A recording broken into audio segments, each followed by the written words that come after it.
Thank you so much for having me. Thank you for introducing me, Matt. Thanks to the NCOD and to all of you for making time. It's really nice to see this room so full, and to those of you who are joining us online, it's really wonderful to have you as well.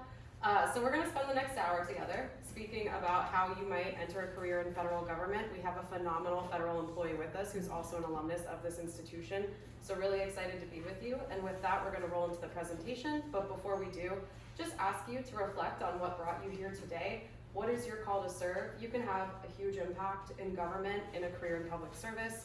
Clearly, you're all passionate about something and want to make some type of positive change for your country or for your community or world. So just in the back of your mind, think about why you landed in this room today and what is your call to serve. So we'll go to the next slide.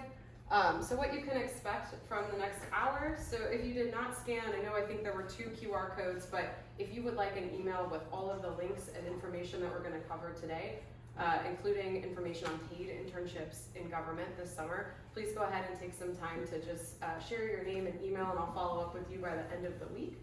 While you're doing that, so I'm going to give you a quick snapshot in government. I'll tell you a little bit about what the federal government is, then I'm going to turn things over to Josh Josa. I will then talk about why you might consider a career in federal government, opportunities for you all to get experience in government. We'll talk about resources, and I plan to leave plenty of time at the end so that you can ask questions of myself or Josh. So next slide. So you're probably wondering what the Partnership for Public Service is, which again is the organization that I'm with. So Partnership for Public Service, we're based in Washington, D.C., although we aim to support federal servants everywhere. And as we're going to talk about, there are truly federal employees everywhere. But our mission, we believe a stronger, well-resourced federal government leads to a strong democracy. So it's a pretty big mission. And one of the many ways that we accomplish it is, as Matt talked about, inspiring the next generation, which, as he said, is you all, to serve and consider careers in federal government. Matt also mentioned we're on a public service roadshow. You all are my first visit. I'm heading to Arizona next. I'll be going to Texas in a couple weeks, but we're traveling the country, connecting with students to share more about how you can access opportunities in government and launch a career in federal government. So that is the Partnership for Public Service. So federal government at a glance. Federal government is huge. 2.1 million employees all over the world. So as you may know, there are federal employees in likely almost every country all over the world, and certainly every state. So 2.1 million folks. It's one of the largest employers in the state of California. Many students often tell me that they would love to work for federal government, but they don't have the desire to live in Washington, D.C. I have good news for you. 85% of jobs are not in Washington, D.C. There are many federal opportunities. Over 126,000 federal employees reside in California alone. Statistic that drives me to do the work that I do is just 7% of the federal government is under the age of 30. And 1 in 3 federal employees are eligible for retirement in the near future. So we really got to staff up the government with bright young talent like all of you joining us online, which again, that's why we do the work that we do. So where are all these jobs? This is a quick map. The numbers that you see here represent the number of federal employees by state as of December 2021. So as you can see, California, over 126,000 federal employees in the state of California alone. And I should note, if you want to move to the Washington, D.C. area, of course there are opportunities. But this is a quick picture of where the jobs are, and I'm happy to share this map and numbers after the presentation as well. So this is your call to serve. I don't need to tell you all that there are a lot of really complex issues that face us as a nation and as a world. Pandemic, racial inequity, climate crisis. It's critical that the federal government has bright, diverse workforce and folks that are interested in working for the government to take on those issues. Next slide. So I'm so excited. I've looked forward to this all month, quite frankly, to introduce to you. You have a really incredible alumnus of your institution, which is beautiful, by the way. I spent the morning walking around. This is stunning, so thank you again for hosting me. But I'd like to introduce you to Josh Josa. He's going to share more about his career and his pathway into federal service. I will talk a little bit more about ways that you can access opportunities in federal service, and as I shared at the beginning, we'll leave time at the end for Q&A. Before I turn things over to Josh, I do want to share a couple of facts about him because he's truly incredible. So Josh is an inclusive education specialist for the United States Agency for International Development, or USAID. He is USAID's resident expert for learners with disabilities. Josh has worked on USAID missions, worked with ministries of education, worked with various organizations to deliver equitable and inclusive education for all children and youth. To give you a better idea of the scope of his impact, USAID serves over 25 million children in over 50 countries throughout the world, and Josh's work touches nearly all of those countries. In 2021, USAID estimated that at least 300,000 students with disabilities were served by USAID programming that Josh works on. So he's truly incredible. He's making a difference in the world. The last thing that I want to share with you, so the Partnership for Public Service, again, the organization that I work for, we do a number of things to serve the federal government, and one of those things is to recognize truly exceptional federal employees. So every year we have an awards ceremony called the Samuel J. Hyman Service to America Medals. More fun, we call it the Sammys, and I think you all will appreciate this, being in Los Angeles. We say it's like the Oscar night, but for federal employees. So that's actually gonna happen next week, and Josh is being honored as the People's Choice winner. It's a really big deal. So I'd now like to stop talking and welcome Josh so he can share more about his career in federal government. So please help me welcome Josh Josa.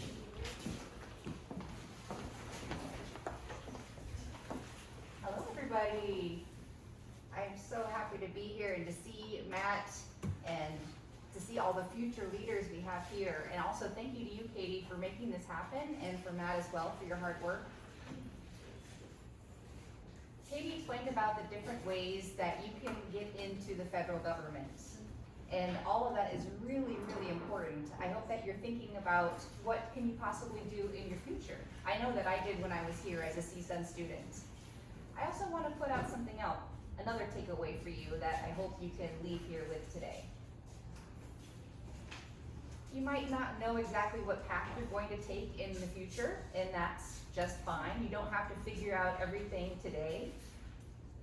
You know, Oprah Winfrey, she has a quote that says, passion is energy. When you find that interest and it pulls you along that path, that is the energy and the passion that will pull you along. And that quote really can apply to you all here today. It was about almost 15 years ago that I was in your shoes, and I was in different organizations. I was president of Deaf CSUNians, doing a lot of the same things that you're all doing, but then I thought, okay, what's next? What am I gonna do with my future? What am I gonna do? Do I choose biology? Am I gonna be a psychologist or sociologist? I don't know where to go. And finally I found a place where I really did discover that passion. And that was in teaching with deaf children. How many people are in the room that are deaf right now? Let me ask. Okay. So those who maybe don't know, deaf education, it's in a crisis. There are teachers out there that are not qualified in Adept at American Sign Language. And deaf children are not getting direct access to the education they dearly need. And to all the because of this situation, their education is at a deficit. And I grew up as a deaf individual, and I was motivated to address this issue. And as I approached graduation, I thought, my future, well, I'm gonna be a teacher of the deaf for the rest of my life. Well, I don't know, am I really ready to jump into that and make that a lifelong commitment? Well, I just wanted something different, and I remember back in high school, somebody had come and done a presentation about their Peace Corps experience. And I recalled on that moment, and I thought, well, maybe actually I could do the Peace Corps. I could go and come back and continue in my field. But the Peace Corps actually discovered they had a specialist for deaf education. And I thought, this is a perfect opportunity for me to see if this field is going to be for me. And at the same time, I was interested in learning about different cultures and about different languages, and being also immersed in these different countries with people and the way that they live. It seemed like a really rich opportunity. And I also wanted to give back in some sort of way that was different, not in the typical way here with community volunteer work, but just something out there and different. And so I joined the Peace Corps. Right before I graduated was when I started the process, and I was accepted. I went to Kenya, and let me show you the next slide here. Oh, actually, I'm sorry, I forgot to mention this picture. That was me back here at CSUN, right there. We go to the next one. So this was the group that I worked with in the Peace Corps.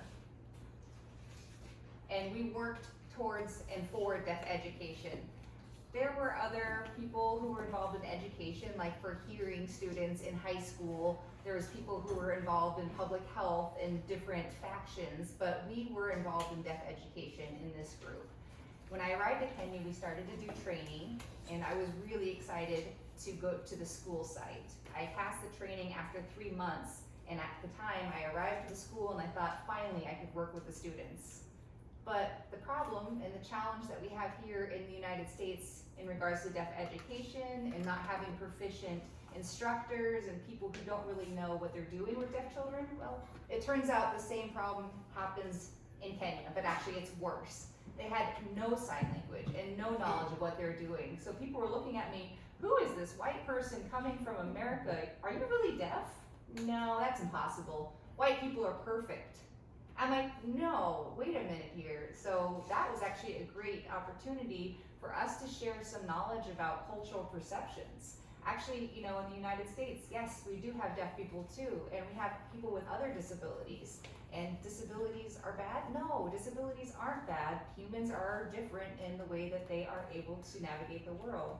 So in that conversation, I was able to convince them about the importance of sign language and teaching in sign language. And it was just really an interesting experience and a rich experience with those students in that process. They really learned a lot from me, and it was actually their first experience with having direct communication with an adult. And so that entire time in Kenya was a moment for me to realize, okay, this is my interest. I've gotten to this place, and I need to find more and more about what I like and what I don't like. I was passionate about equity. I knew that, and also about the systems. And USAID, the work that I did, actually there was a car that showed up to school one day that had USAID on the side of it.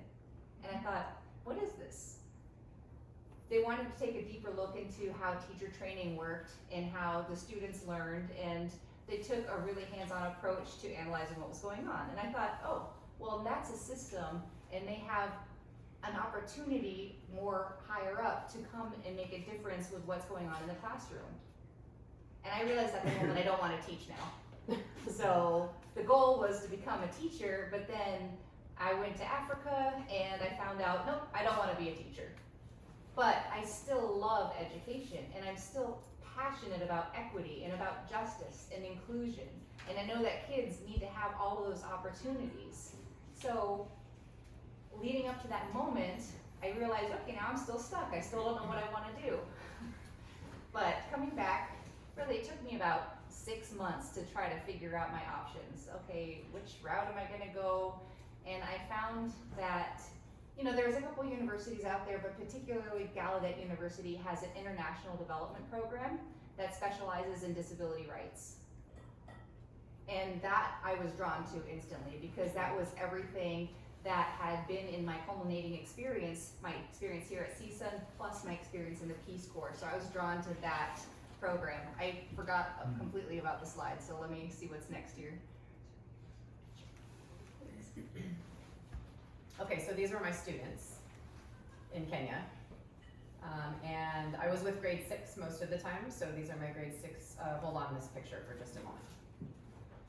So I went to Gallaudet, studied international development, and they actually had a fall internship program connected to USAID, which was another opportunity where you could get into the federal government for internships through either the Peace Corps or more of what Katie was mentioning and what will be mentioned again. So USAID, you know, and the name of the work is what I'm doing today. To summarize that, it's basically working with 50 different countries, developing countries around the world, and working with a variety of government organizations in those countries to implement partnerships with people who are working in those governments to make sure that the educational system is up and running and established in these local areas, as well as connecting with local disability organizations in those countries. So that is what I do, as Katie mentioned.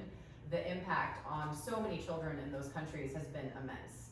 So we do have an Office of Disabilities in Ministries of Education. And so an example of that would be if there's a student who has never been assessed for education because they are, living with a disability, we set up new assessment tools for those children and help them understand then how these students can learn best, and are they even learning at that point? So we've established a system like that. The list goes on. There's so many different examples that, I could talk all day about it. I think my time is quickly running out, right? And my time is dwindling. Am I good? Okay, perfect.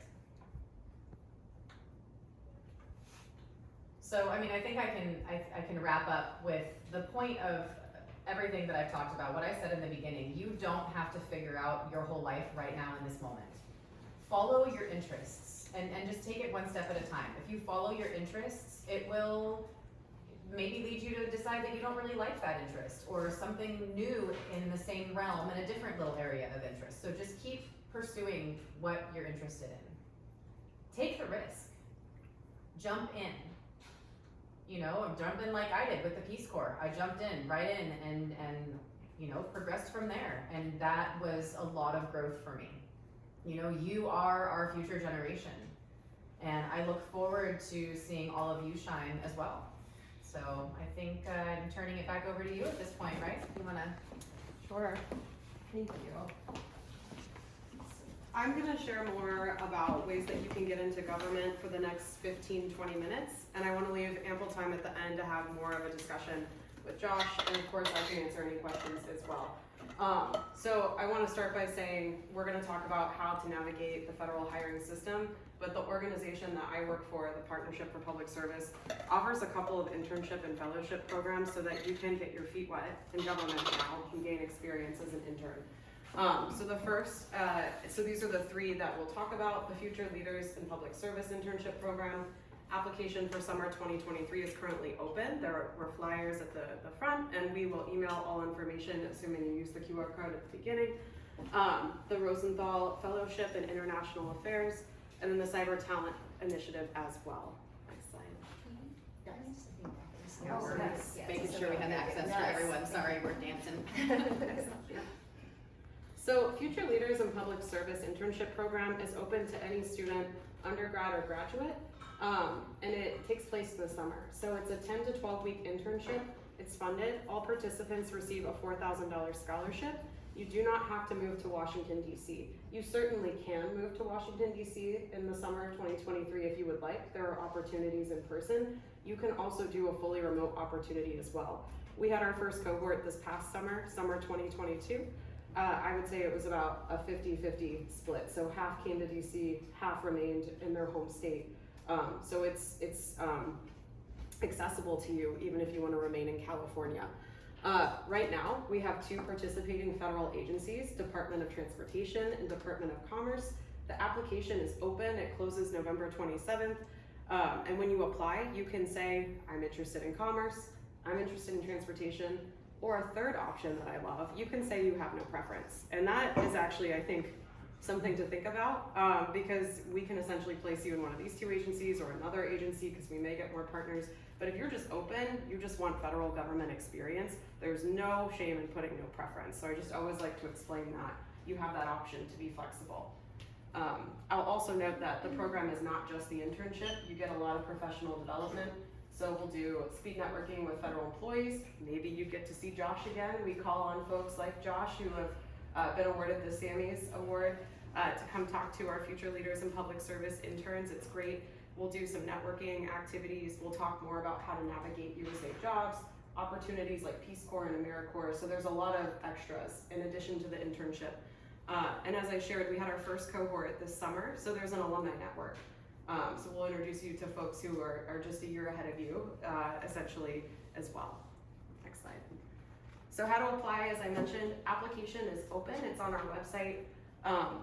It's not an overly, hopefully onerous application, but it requires a resume, unofficial transcript. Please don't chase down an official transcript. Any kind of advising report is totally fine.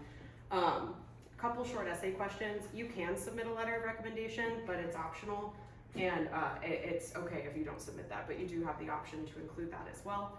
As I noted, the deadline is November 27th, and I'm gonna stick around after this if you have any questions as well. Next slide. If you wanna learn more about Future Leaders in Public Service, specifically, we have 2 info sessions. They'll both be virtual. You can see the dates here, October 6th, November 14th. These are in Eastern time, so you may be more interested in that first one because it's a little later. But these will be in the follow-up email as well, and you can register. Next slide. Other partnership opportunities, I won't spend too much time talking about, but there's information on our website, and again, I can answer questions after the presentation as well. If you are interested in a career that is cyber focused, we have an entry-level type fellowship called the Cyber Talent Initiative. It's really unique. It allows you to get government experience that's cyber focused, and then you do a private sector job as well after that.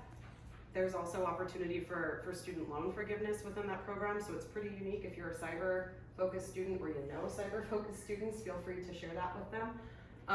The third is the Rosenthal Fellowship in International Relations. That is for graduate students studying international affairs. Even if that's not you today, if you go on to study international affairs in graduate work, keep this program in the back of your mind. Next slide. So those are partnership programs. Again, those are internship programs that are designed to place you in government, get an experience, and hopefully more information. Just as Josh talked about, with every experience, you learn what you like, what you don't like, what other opportunities exist. It's a really phenomenal thing to do with this phase in career. Those are sponsored by the partnership. What I'm going to talk about now is how to actually access federal jobs through the federal hiring system. I just like to make that distinction because I know it can be confusing. This is also a lot of information. This is meant just to introduce you to federal careers and how to navigate the federal hiring system. So we're going to do our best to cover it in a very short amount of time, but again, I can answer questions, and we will send email with resources to you later this week. Next slide. So how many of you have been to usajobs.gov? Anyone? All right, thanks, Jan. The career advisor has been to USA Jobs. That is perfectly acceptable and fine. So USA Jobs is the website and probably the most powerful tool to accessing federal opportunities. The federal government is really kind of unique in that they have their own portal platform for accessing their opportunities. It can be a little bit complicated. I think Josh, I love what he said is, you don't have to have your life figured out today or even tomorrow, and I wholeheartedly agree with that. Take the same approach to USA Jobs. Baby steps, one step at a time. So if you're really interested in learning more about federal opportunities and how to access them, maybe create a federal jobs account. Maybe attend one of our info sessions on how to put together a federal resume, a deeper dive than I'm gonna be able to provide today. Maybe also learn about the different hiring paths. So Josh talked about doing Peace Corps. Peace Corps and AmeriCorps volunteers, upon successful completion, get what's called non-competitive eligibility. That is a hiring path that affords you some benefit when applying to jobs. Students and recent grads, I assume most, if not all of you are students, there are student internships that are paid within USA Jobs, so you would want to learn about how to navigate to those, which we'll talk about. Next slide. So I mentioned this, as students, the Pathways and Recent Grads programs are paid internships, or if you're a recent grad, you've left college generally in the last 2 years. Those opportunities you can search by filtering for students and recent grads, and they will populate, and you can apply accordingly. If you are a graduate student, or if graduate school is in your future, the Presidential Management Fellowship Program is a very competitive program that allows students, once they leave graduate or professional school, to do essentially a 2-year program in government that hopefully allows them to start a long career after that. So these are 2 opportunities that are likely most relevant to you if you're thinking about federal roles in the near future. Next slide. I'll also note the resumes are quite a bit different for federal opportunities. We have a lot of resources on our Go Government website. What's really nice about USA Jobs, which we talked about 2 slides ago, is there is a resume builder. So again, talking about those incremental baby steps, maybe you make the USA Jobs profile this week, next week you start working on the resume builder, right? Federal resumes are really different, and I just like to share this in every presentation, and that they are like 5 or 7 pages. Whereas I'm sure most of you have heard 1 page is generally what's expected in the private sector. So totally different than what you have likely been taught in the past. They also want to know everything. Part-time jobs, internships, volunteer engagements, relevant class projects that you worked on. The reason a federal resume is so long is because they want to know everything, because they truly want to assess if you are eligible and the best candidate for whatever position you're applying for that day. Background checks are another thing that I always like to flag. Every federal job is going to have some level of background check, so you just always like to be mindful of what that might entail. I know I joke, but it's true. I think I moved 7 times in 6 years when I was in college and grad school. When you do a background check, you generally have to list all the addresses you've resided in within a certain period of time. I had forgotten some of those early addresses, so maybe just start keeping a document. I wish I had of where you've resided and things like that. That's just one of many examples. But for now, because I want to leave plenty of time for discussion with Josh, the Go Government website goes over the pay schedule, background checks. I just gave one example of how to prepare that this would be more holistic, what it's like to work in government, the benefits of working in government, as well as that federal resume, which I already talked about being quite different and taking a bit more time to prepare. Next slide. I would also really encourage you to take a look at our career guides. A lot of times, I think the federal government, I showed you 2.1 million employees, it can feel really overwhelming. Where do you go in the federal government? What is there for me? Whatever your major is, so let's say it's creative arts, you can click on that, and this website is really interactive. It'll show you what agencies, jobs for the creative arts, what agencies might have jobs for you, what a specific job might look like, things of that nature. Next slide. So at this time, I wanted to leave plenty of time since we have Josh, ask any questions that you have. I think, Matt, did you want to give instructions on how Q&A will work? Yes, let me do that. Wow. I know this might feel a little overwhelming, but I'll take a deep breath. Again, all this information will be sent to you via email, PowerPoint, and all that other necessary information. If you do have a question, a couple of things. If you plan to use your voice, then go ahead and raise your hand, and then Katie will call on you, and then from your seat you can go ahead and speak. The interpreter will stay up front and sign. If you plan to sign your question, you wouldn't mind once you're called on coming up to the front, sign your question. Interpreters will work into English for that, and then your question will be answered. So patience, everyone, that's how we'll do that. And just one thing to add too, if you have any questions about anything what Katie said, feel free to also ask about that as well. It's not just about me. Cool. So with that, And they'll be available after as well. If you feel nervous and you're shy and you don't want to ask in front of everyone, then you can go up to them individually after. with that, what questions do you all have?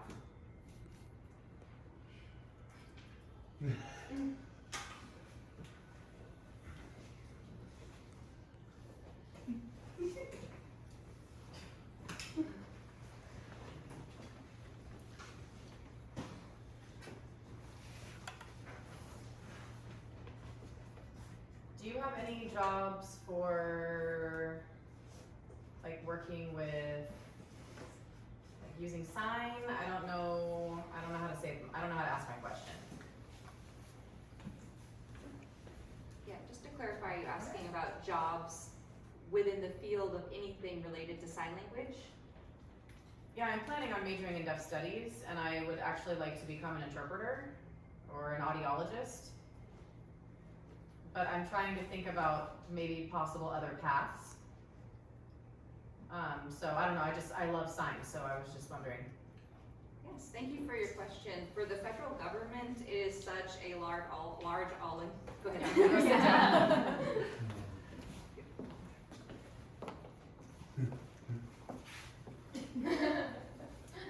Yeah, I don't want to be up here alone. You're leaving me alone up here. No, I get it. It's awkward. You're fine. I don't know where to look. You're fine. The federal government is such a broad organization. You know, there's kind of two different sectors. There's the domestic, which is here in the States, and then there's the international field. So we've got domestic and international. The domestic, I mean, you can find so many different jobs. Department of Health, Department of Education, the list goes on for days. There's so many different options. If you want to become an interpreter, you could work at any one of those departments, any one of those agencies, you know, if they have hired a deaf individual. Most of the agencies in DC have interpreters on staff or contracted out that they connect directly with to provide interpreting services. Other states are a little bit different. There's a lot of deaf people that work in the DC area, so there are a lot of interpreting opportunities there. In some other states it might be a little less. Working directly with sign language, just kind of an idea, I don't know if this applies or not, there's less opportunities directly with sign language, but unless you're with the Department of Education that has specific, you know, deaf units, or the Department of Health. They have, you know, anything about developing content for deaf people, accessibility in sign language, or targeting the deaf population, the deaf community through EHI, which is early hearing detection. So if you're looking for something, I'm just giving you some examples. There's little things, but you know, in terms of, you know, content or subject matter, there's not a lot if you're just looking for ASL related signing, but interpreting, yes, there are tons of opportunities. Now internationally, in the international field, sign language, yes, but not American Sign Language, because we're working in other countries and those countries use their own signed languages. So not pertaining directly to ASL, but you could bring the knowledge of sign to those international fields as well. If that answers your question. Thank you. Any other questions? Sure. I was just wondering how the process of applying for like the Peace Corps and getting selected is, and like after do you decide where you go, or like they assign you? Great question. Yeah, and also to elaborate what Peace Corps is. So to tell you a little more about what Peace Corps is, I mentioned it a little bit in my presentation, but it is a program that is from President Kennedy. Actually, it was established in 1961, and the goal was, there was this belief that there is a way to have that cultural exchange, to see perspectives of other people, you know, how we live here in America and then how people live in other countries, and have that exchange of information and culture.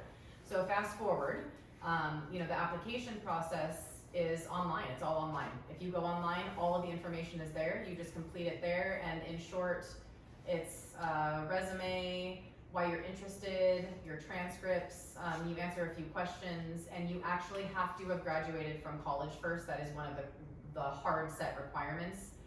But you know, resume, letter of interest, and all of that, you send all of that off, and they will do the screening process. I'm not really sure what that looks like internally within the Peace Corps, but they will then reach out to those who they feel have made it through that screening process and contact you for an interview. My interview was like in Marina Del Rey somewhere down like near the beach. I had to drive down there, and they asked me a bunch of questions and said, okay, because you are deaf, we have one place for you to go, and that's Kenya. So, you know, traditionally the program, it's changed since I was there, but deaf people can go anywhere now. There was only one place at the time that I went, but that's generally how the process works. And they will then decide what country you go to based on your interest, based on your technical knowledge, whatever your degree is in from school, based on a variety of other factors. They will then match you with where they plan to have you serve in the Corps. So if there is a country, for example, that needs something related to public health, and you are wanting to be a healthcare worker, or you majored in public health, you would be placed there. So that's another factor to consider as well. Apply when, let's say, you know, you need to know when you're coming back, like you leave in October, you know, come back the following year in January, you may be going to the other country for training, you know, maybe even like Nigeria. Sorry, that's not, wasn't thinking of a sign for that country. But Nigeria, then you would apply in October, you'd go through the process, and then they might move you, you know, like I said, from one country to another, Nigeria as an example. So, and then you would go there for 3 months of training, and then once you pass their language test, then they would send you off for 2 years to wherever your site is that you would be living and working in for 2 years. May I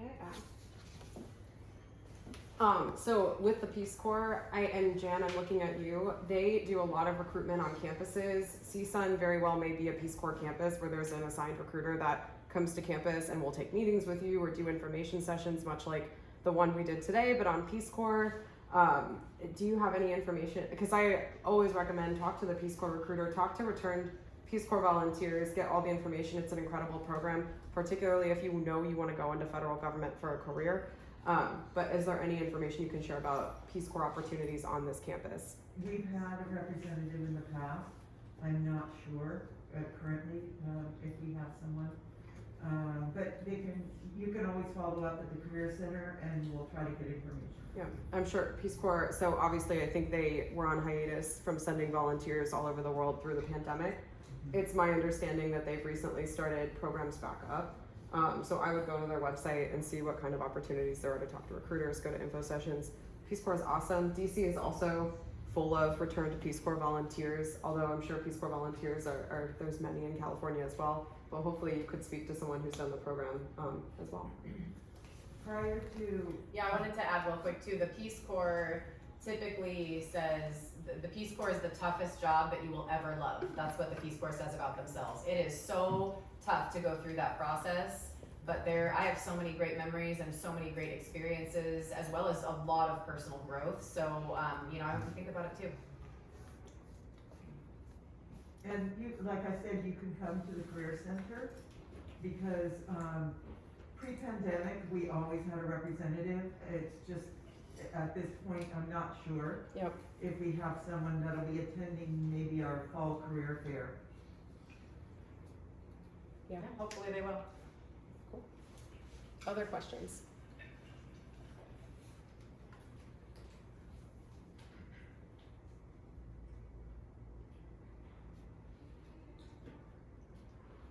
Does anyone online who's watching from the live stream have any questions? No. No? Okay.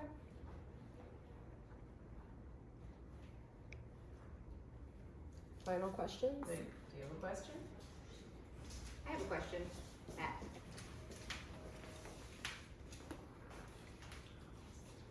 So who's a freshman in the room? Obviously my class. How about a sophomore? Yeah, I love my class. Junior? Seniors. Okay. Maybe I'd like to ask, what was the biggest fear that you needed to overcome to take that leap, and how did you propel forward to take that leap? I know having that anxiety and then taking that big step. How did you overcome any fears? I know you said to take a risk, but how?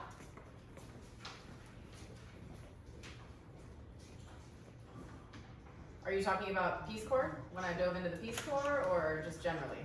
Peace Corps in general, but also you said it took you 6 months before you took that leap, so. So one interesting thing about me is when I see an opportunity, I typically jump into it. That's not what I'm afraid of, actually. What I'm actually afraid of is what happens after the opportunity presents itself, right? Like I can jump in, I can do the thing, and then, when things become more serious, where these are the things that you need to do, you need to be responsible for all these things and feeling tied down. And that's one of the reasons that it was easy for me to just go to the Peace Corps, because that vision of me being able to, be in deaf education here for the rest of my life, and it's almost like the nail in the coffin idea, like I'm done, this is where I am, that was anxiety inducing for me. So going to the Peace Corps and traveling and doing that was actually more appealing to me. But I know that everyone's personality is different, how we respond to change, to new experiences, to new situations is different. For me, it was a jump right in and it was totally fine. But I think that, advice for those of you who might be a little apprehensive about jumping in is, one way of seeing people do it, you fill out a list of pros and cons. What are the pros about staying here? What are the pros about going? And then the cons. And when you go, it's a change of environment, it's a change of scenery, and that will typically result in a lot of personal growth and a lot more open-mindedness, newer ideas, developing of those thoughts. And if you stay here, yes, you're invested, you're giving back, and you have good employment, right? It could be something stable, it could also be something that you might not want for the rest of your life, so just some things to think about. That's a good question. Yeah, that was a good question. Any other questions? I have a question about the internship program. Sure. How competitive are those programs? How many applicants do you typically have? So it's a great question. To be candid, we've only had the program for 1 year. So we did receive over 1,000 applications for about 200 slots. We anticipate more applications this year. That said, yes, it's competitive, but I really want you to consider it, especially if something today was interesting to you and you think that a career in federal government might be for you. You know, you don't even have to come to DC. You can indicate on the application remote opportunities only. There's a stipend along with it. Just see what it's all about, but definitely throw your hat in the ring. I think if you are really interested, and the next question is, well, how do I make myself competitive? I would suggest attending one of those info sessions. I know we just scratched the surface today, but it'll be a deeper dive. We'll have alumni who did the program this summer as panelists who will be able to share with you their experience. We'll have representatives from the agencies, Transportation and Commerce, to talk about what it is that Transportation and Commerce do, which I promise you, actually some really cool stuff, you know? I'll also put in a plug if you're like, what does agencies like Commerce and Transportation do? The G Word is on Netflix. Might just watch it next time you're feeling like a new Netflix show. If you're looking for some reading, although I know we just started the quarter, so probably not. The Fifth Risk is a really good book that is a deeper dive into those agencies. Probably more than Jan wanted when she asked the question, but just, yes, the program is competitive, but if you're excited about it, attend an info session, ask me any questions you have, please apply. Thank you. Yes, of course. What other questions can either Josh about his career answer, or I about federal hiring or the internship opportunity?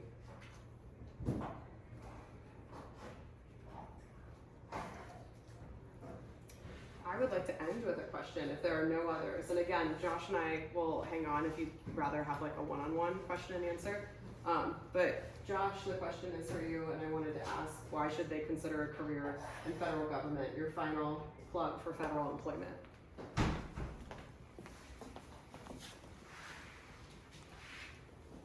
I want to emphasize that, again, when I was a student here at CSUN, I never imagined myself working in the federal government. That was somewhere far, far away. Politics was way over here, not even in my mind. And now that I'm here in this moment, I realize that, everything is politics. It's not just working for the federal government. Everything is political. And what I enjoy about doing federal government work is that there's a lot of challenges that we try to tackle, that we try to solve, that we try to approach. And to be able to be in the mix of all of that, in the middle of that, to be able to help this country, to be able to work in partnership with other countries to improve the education system, to make sure that children and youth with disabilities have justice, have equity, have access. That's a privilege and an honor for me to be able to do that. And I love what I do, and at the same time, I'm making a huge impact. So, as I said before, the federal government has so many different areas that you can work in, so many different fields. There is literally something for everyone, for every single one of you in this room. I just encourage you to look, check it out. There might be something that strikes you that you didn't realize existed, or if you don't know what you want, try. Just go ahead and try the experience. The experience alone will be a learning process for everyone.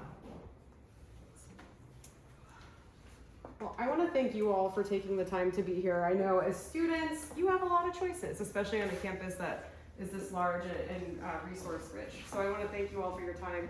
I hope to see you all in the future. I'm going to stick around and answer questions. Now I want to say a really big heartfelt thanks to our host, NCOD, Matt, small token of our appreciation, Jan with the Career Center, and Josh. We have little Yetis from the partnership for you, just to express our gratitude for your incredible partnership and collaboration. So here you go. Thank you, Josh. Thank you. Thank you. And please join me in thanking NCOD, the Career Center, and Josh Josa for putting this event together. Awesome. Thank you. Thank all of you for being here today.